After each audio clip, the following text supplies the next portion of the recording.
All right, what is going on, everyone? This is round two of shooting the video because I was silly, didn't have my mic on, but that's okay. So we're going to be talking about fall crankbait fishing, one of my favorite techniques all year long. It doesn't have to be the fall, but specifically the fall time. Fish can get very picky. They can be moving quite a bit. How can you stay on them, and what crankbaits do you need to throw to have success out there on the water? We're going to be talking about the specific crankbaits, talking about some reels, talking about some rods, talking about some fishing line, how you can divulge and just really dissect all the information these fish are giving you to have more success on the water. Another coffee day today. Of course, every day is coffee day. This coffee specifically, not sponsored. HEB coffee, French roast, very dark and rich flavor, very light mouthfeel. So absolutely loving this one. I think it has more caffeine than the Folgers, which I normally drink. But guys, well, let's go ahead, get into crankbaits. You know, I really want to start off my favorite style of fall crankbaits, and that's going to be the more finessey ones. You've already heard me talk about the Megabass Z2 or the Megabass IXI Shad.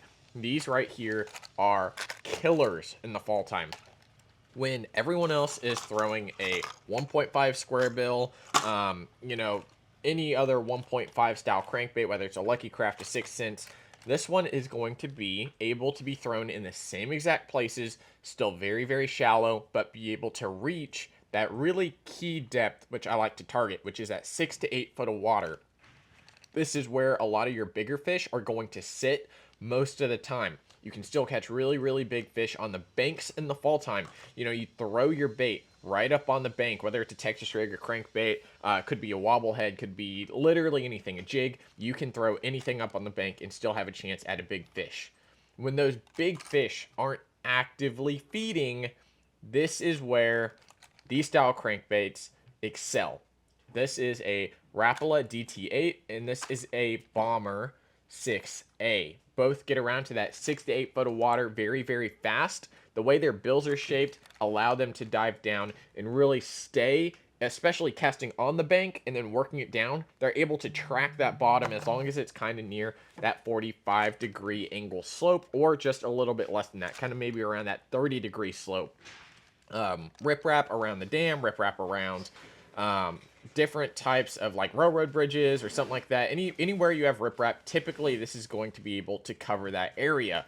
This also works great around just about any other hard bottom situation, whether you're throwing out past it, reeling it to like a hard bottom. I find that these are able to get and stay in that area very, very effectively. Now, what's so great about these style lures here is that, number one, they're a little more finessey than the other ones. The Rapala DT series, they are balsa baits. They're wooden. They don't have rattles. They have a very tight action to them, and you can reel these extremely slow while maintaining its very subtle swimming action. Same thing goes for the Bomber. It's a little bit different. This is an ABS bait. It has a single knocker in there, which is great for getting the fish's attention, and it's not overdoing it. On the other side of the spectrum, something like a Jackal Bling, where it's basically a rattle trap in crankbait form. So the way this bill's shaped here is really made for it to just dig around that deeper structure, deeper cover, that hard bottom, not get hung up. You know, the DT8 and the Bomber 6A are one of my staples in the fall time, even going into the winter time, but will still, of course, get you bit all times of the year, depending on what time of day you're throwing it, what conditions you're throwing it in, right? So there's not just one good answer for crankbait fishing. Now, some other more aggressive style crankbaits, the ones that I like to reel a little bit faster, are going to be these right here. Strike King 1.5, a Megabass S Crank 1.2, and a Jackal Bling 55. This one's kind of in a category of its own. In terms of throwing up shallow and having a very aggressive running crankbait, able to cover a ton of water very efficiently and effectively, the S Crank is going to be my more bougie pick. It's going to have a square bill. It's going to be able to hunt extremely far distances while maintaining a good straight retrieve. And the tried and true 1.5, which is won a ton of money for professional anglers all the way back to whenever they first came out, right? So this one here specifically is the hard knock version. So it's got a single big rattle in there and a couple BBs, very similar to something like a Bomber here. So sound is very important in the fall time, as well as color. You know, different colors can emulate different bait fish. It can also really help you or hurt you depending on your water clarity. Clearer water, I'm going to go with a little more translucent bait. That's typical, of course. If you're fishing a little dirtier water, something with a little more stain, I like a more not translucent bait, something that doesn't allow any light through. Something just like a pearl color, something like a white. It's going to stand out very, very well. So these two very aggressive crankbaits are great in kind of, I'm going to say that 3 to 5 foot of water, 3 to 6 foot of water. Still hitting that bottom end, especially if you've got fish that are actively feeding towards the bank. These are going to be my top picks for that. So if you're fishing a pond, you're fishing a river system, and you've got fish that are wanting to move shallow, this is going to be a great pick for that. If you've got fish, again, that are sitting off, still feeding, maybe on a lower ledge, let's say there's 2 steps to what you're fishing. You've got the bank, a ledge, and then you've got another ledge under that. This is where these come into play. Now, when you've got fall fish that are around, let's say, vegetation or stick-ups or timber, this one right here is going to be my exception to basically everything I just said. This one here is a Bling 55. It's going to have a circuit board lip, and it's going to have a flat body to it. It's very, very flat. It's going to run like a rattle trap in a crankbait. It's going to dive down, and it is very, very loud. This one here, as the temps start dropping more and more, let's call it the 75 and below, maybe 72 and below, this is where this bait's really going to shine. The bait is going to be pushed extremely high in the water column. I just dropped my phone. Extremely high in the water column, and, you know, it's just effective. I don't know what it is about it, but I absolutely love the Bling 55 for when that water temp drops below that 72-degree mark. Now that we've talked about the real juicy stuff, you know, the crankbaits are, you know, probably one of the most important aspects of fall cranking. Whether you're getting the action right, the sound right, the color right, there's so many different options out there. I highly recommend you choosing one of these to start. And if you don't have success, maybe go with a little bit different one, right? I'm just kidding. If you don't have success, definitely leave a comment down below. Shoot me an email, a DM, asking specifically about fall cranking. I want to help you out as much as possible. So do me a favor, follow the social media, Instagram and Facebook. I'm always on my phone answering questions, responding to comments. Of course, putting a lot of content out there about new stuff that just pops in the shop. But now we're going to be getting into... I'm going to say the more controversial style of things. So, of course, we've got lots of reels here at the shop. I narrow down my choices pretty definitively when it comes to cranking. I like a 7-speed gear ratio, no matter what it is. A lot of people, especially people that fish deeper with crankbaits, you might want that 5-speed gear ratio. You might want that 6-speed gear ratio. That was hard to say. But when it comes to fall cranking, you need 1 speed and you need 2 power and casting distance. So I have compiled a list of 3 here of my top picks. Kind of not let's not say a price range, but you're going to cover a wide range of bases here. So, you know, kind of in that $200 category, we've got the Corrado 70 MGL and the Tatula SVTW with the SV Boost Spool Hyperdrive design. You've got MGL spool in this Corrado. Now, I will say the Tatula SVTW will outcast a Corrado 70.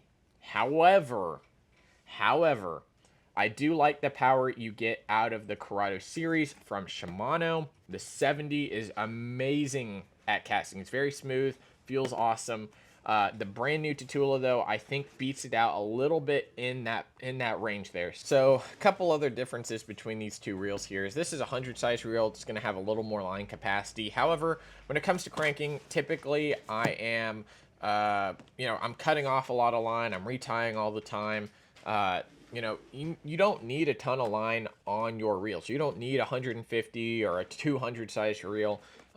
Especially for fall cranking, especially when you're not getting super deep or putting on super heavy line. So the 70 is one of my go-tos. You know, I can go a while without having to change the line or needing to because I fill my spool up all the way. This does have the MGL spool in it. It's a 70 HG Corrado, and then of course Tatula SVTW 100. Both great options. in that kind of 200 to 250-ish price range. These are going to be probably my top 2 picks. When it comes to getting something nice and bougie, the Metanium MGL, it's going to be that 100 size reel, very similar to this guy here. Very small frame. It has MGL 3 spool in it, going to cast extremely long distances, and it is very, very lightweight. It's one of the lightest reels out there, and you're able to fish it all day long, especially paired up to the right rod. So we're going to be talking about rods here. I can go into a lot of depth about these. Just know this about me. I like a little bit more powerful rod, a little more oomph in the blank, however, still maintaining a more moderate action. So with that in mind, let's run down my list of rods. This here is a Dobyns Fury Series 703C, 7-foot, 3 power, medium heavy, but still going to have a very soft tip on it. This one here for 130 bucks has a great warranty. It's going to have a great guide train. It has a little bit shorter handle on it, so if you're, especially if you're throwing the little bit shallower crankbaits like these guys here, it's going to be a great option. Great for keeping those fish pinned. Next up, another very inexpensive rod. This here's the Halo HFX series.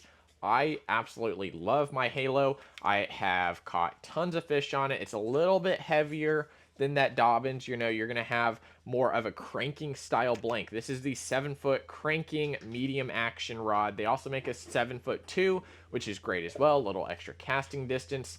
This one is going to have a little more power in the blank, but a little more bend all the way through. So it's a great mixture of those actions there that I do like as well. Moving on here to one of our best-selling rods at the shop. This is the X-Pride B from Shimano, 7-foot 2, medium heavy glass cranking rod. This is especially good for a little bit deeper diving crankbaits, as well as something like an S-crank, which moves a ton of water. You can still definitely throw a square bill. You can still definitely throw a bling. This one's going to be rated a little bit heavier than those ones I just talked about there. With the glass composite blank, it has Spiral X. It's very, very moderate fast here, especially for glass. It's going to have a great medium heavy bend, glass medium heavy bend all the way down. So great for keeping those fish pinned, especially in difficult situations. If you're around smallmouth, this is going to be a great rod for you, especially if you're cranking for smallmouth, right? Or very aggressive largemouth. You know, some of those northern strain largemouth are definitely little piss missiles as well.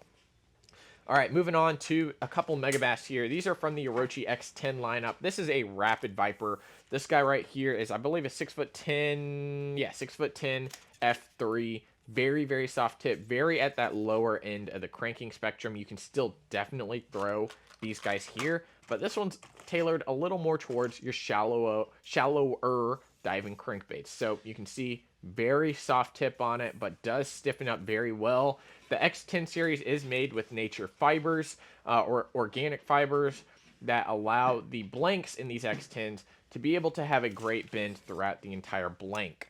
Moving up, the big brother of that rod there is going to be the Jabberwock.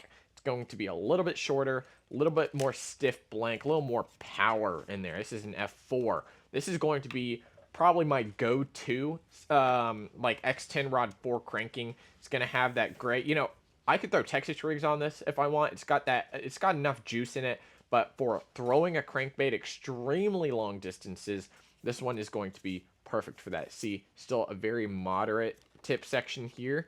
Moderate fast, great bend in the middle of the rod, stiffening up in that last 2 guide section here. So I absolutely love the aesthetics of this rod, number 1. And number 2, it has a great area here for extreme sensitivity, whether you're one of those guys that like to use your finger to hold the line, or you actually use the rod and put your hand on the blank here. You know, it's going to give you a great feel.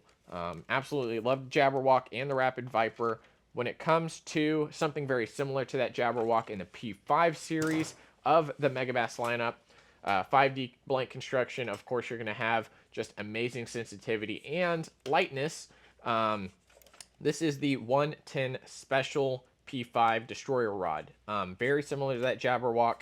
This one here is going to be a 6'11", a little bit longer. It's going to have a little snappier tip on it, so a little more than the Jabberwock there. It's going to have a little bit stiffer blank running through, however, still maintaining that kind of medium plus power, which I absolutely love. So those are going to be my top picks for cranking rods, kind of at different price ranges in there. I hope you've enjoyed these videos here. I'd love to do more reel breakdowns and stuff like that, but you know, being able to put out a video like this on the daily, eventually I will run out of content to do, and I don't want to get to that point. So I hope you are enjoying these videos. Basically, when I film a video, they're not scheduled at all. Typically, it is literally filmed that day, put up, edited, put up, uploaded, and then all that. So I hope you're enjoying the content. You know, I kind of make it on the fly. I like it to be very organic. I don't like planning my videos, which honestly could help, but I think having them being organic and you knowing that I still put a lot of thought into these and don't just try to sell you baits, because these are baits that absolutely work for me. I've got every single one of these baits, including these bombers, in my boat.